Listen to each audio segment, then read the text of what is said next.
Kuletea ramani hii hapa, ramani ambayo ina ukubwa wa jengo ni mita 9.85 kwa mita 8.65.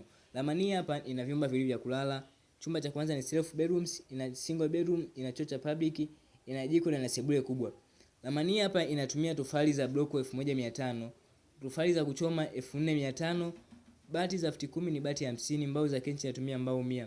Ramani hii hapa inajieleza na ukubwa wa jengo kama unavyoona hapo nishakuelezea. Ina ukubwa wa jengo ni mita 9.85 kwa mita 8.65. Ukiona kiwanja chenye ukubwa kuanzia mita 12 kwa mita 11, jengo hili hapa linakaa na inafiti vizuri zaidi. Kwa wale ambao mnahitaji ramani za nyumba mnaweza kutucheki, na pia tunaandaa ramani kutokana na maelezo ya mteja au kiwanja cha mteja jinsi kilivyo. Tunaweza kuandaa ramani yako kutokana na eneo lako jinsi lilivyo. Na tunaenda kuona muonekano wa 3D. Huu ni muonekano wa 3D wa jengo letu. Kama unavyoona hapa ni jengo ambalo limechorwa kisasa zaidi na ina muonekano mzuri na wenye mvutio zaidi.